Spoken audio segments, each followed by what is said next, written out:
A Câmara está analisando um projeto que institui a Lei de Responsabilidade Educacional. A ideia é de que o Brasil conte com um diploma legal que defina com clareza as atribuições da União, dos estados e dos municípios em relação à educação. E, inclusive, estabeleça sanções para o gestor público que não se adequar aos princípios da legislação, tal qual ocorre hoje em relação à Lei de Responsabilidade Fiscal. O deputado Raul Henri, do PMDB de Pernambuco, é o relator da comissão especial criada para examinar esse projeto. Ele está aqui com a gente e participa desta edição do Palavra Aberta. O nosso programa também é transmitido pela Rádio Câmara.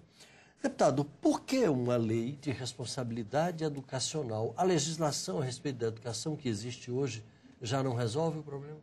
Vamos para o diagnóstico do que tem acontecido na educação pública no Brasil nos últimos 15 anos. O Brasil avançou num conjunto de indicadores, como, por exemplo, a universalização da oferta da educação fundamental, a criação de sistemas de financiamento, como foi o Fundef, depois o Fundeb, a criação de sistemas de avaliação, o SAEB, depois a Prova Brasil. O Brasil reduziu taxas, por exemplo, de distorção e idade série. Nós temos um conjunto de avanços na educação pública do Brasil, mas nós temos um problema crônico. A qualidade da escola pública ficou praticamente estagnada ao longo desses anos. Isso é atestado pelas provas do Ministério da Educação, os testes de proficiência realizados pelo próprio Ministério e pelo PISA, que é um sistema internacional de avaliação que é certamente o mais respeitado do mundo hoje. E o PISA mostra uma realidade ainda mais perversa do que essa, da estagnação da qualidade da escola pública. O PISA mostra um apartheid na educação do Brasil. O PISA de 2009, que foi a última prova que foi feita, ela foi realizada com 65 países. Quando o Brasil é representado nessa prova pela subamostra da rede privada, o Brasil fica na 18ª posição.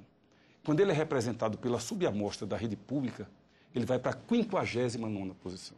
Agora, deputado, deixa eu lhe interromper.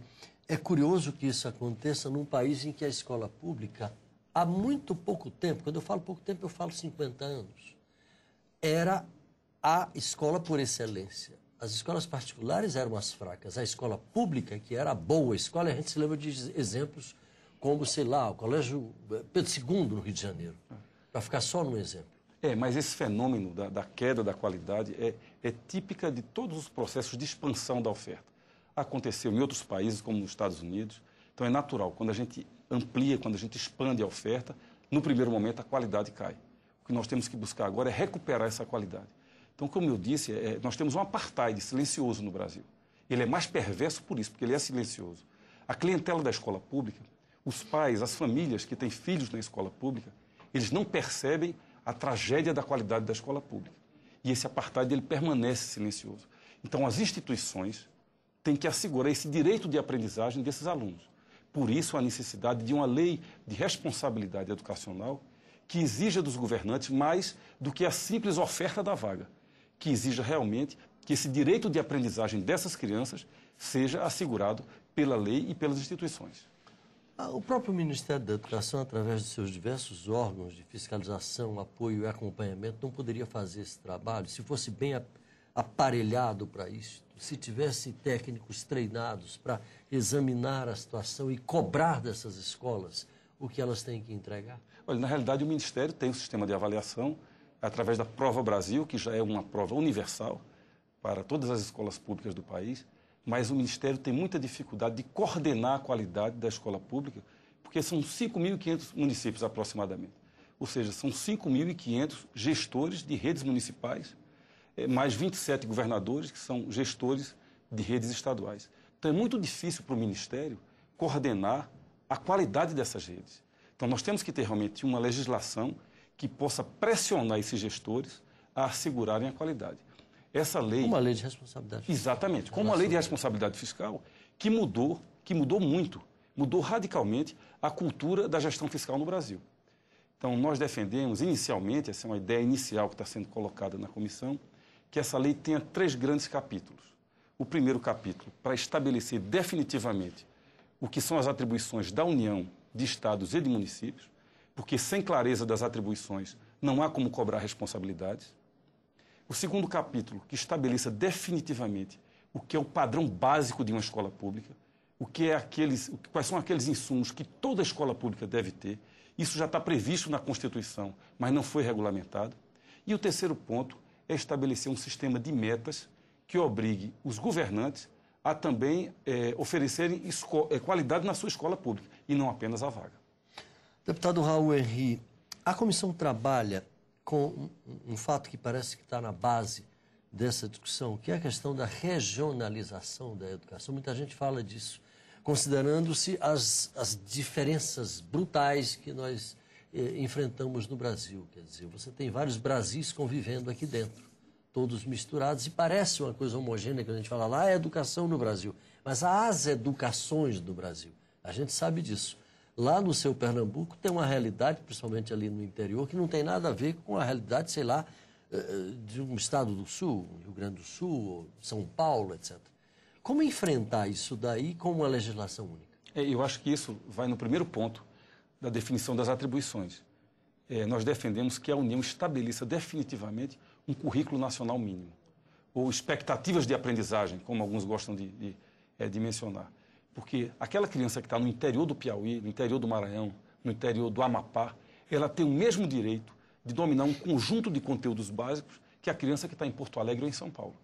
Então, na definição das atribuições de cada ente federado, nós defendemos que exista um currículo nacional mínimo, como outros países do mundo têm. A gente chega em um país da Europa, naquele mesmo dia da semana, as escolas estão dando o mesmo conteúdo de matemática ou de ciências ou da língua daquele país, para que nós tenhamos um padrão mínimo nacional. Né? A educação tem que ser um projeto nacional. Então, os parâmetros têm que ser nacionais. Nós já temos sistemas de avaliação que são nacionais e é preciso que essa qualidade esteja assegurada para todas as crianças do Brasil. E não uma criança do Piauí, porque tem uma realidade regional diferente, ela tem um patamar de aprendizagem que seja diferente de uma criança da região sul do país. Então, nós defendemos que, no primeiro capítulo dessa lei, a União assuma definitivamente a responsabilidade de estabelecer as expectativas de aprendizagem dessas crianças. E corrigir eventuais distorções, né? Porque alguém vai ter que se responsabilizar pelo fato, por exemplo, o senhor citou aí, de uma professora lá do interior do Piauí, ela, às vezes, o município não tem condições de pagar o salário, não tem condições de pagar o piso. A gente está acompanhando agora a discussão em torno do piso, muitos prefeitos chiando aí. Nós não temos, etc. Alguém vai ter que se responsabilizar por isso. Claro. E no segundo ponto da lei, que eu mencionei na nossa conversa, quando forem estabelecidos os padrões básicos de cada escola do Brasil tem que ter um conjunto de itens que seja obrigatório para todo o país. Como, por exemplo, condições satisfatórias de infraestrutura, professores com um plano de cargos e carreiras, um programa de capacitação para que esses professores estejam aptos a apresentar aqueles conteúdos que são das duas disciplinas. Isso seria o segundo capítulo da lei, onde esse conjunto de itens, esse conjunto de insumos passaria a ser obrigatório para todas as escolas do país. E a União entraria, como manda a Constituição, financiando suplementamente essas escolas, quando os municípios não tiverem condições de financiar esses itens que devem estar na lei. Deputado Raul Henri, em que pé nesse momento está o projeto lá na comissão? Está no começo, está no fim, está no meio? A comissão foi instalada no final do ano passado. Nós já aprovamos um conjunto de audiências públicas. Esse ano, o presidente da comissão, que era o deputado Newton Lima, ele foi eleito presidente da Comissão de Educação. Então, há um novo presidente indicado pelo PT, é o deputado Valdenor Pereira, do PT da Bahia, que deve... Presidente dessa comissão relativa a esse projeto. Exatamente, da Comissão Especial da Lei de Responsabilidade Educacional. Então, assim que ele tomar posse, isso deve acontecer essa semana ou na próxima, aí nós começaremos a realizar um conjunto de audiências públicas para ouvir o Brasil sobre isso. Porque isso vai ser um tema difícil.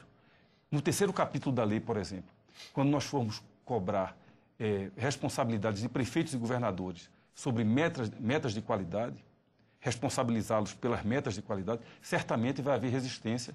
Então, esse é um amplo debate, um debate que tem que acontecer com a participação de todos, para que nós tenhamos uma lei que seja uma lei que pegue, né, que realmente uma lei que passe a valer no país e que possa ser bom para o país, com a participação de todos. Deputado Raul Henri, do PMDB de Pernambuco, muito obrigado pela sua participação, sucesso no trabalho. Muito obrigado, eu que agradeço. Você de casa, obrigado pela audiência. Um abraço e até a próxima.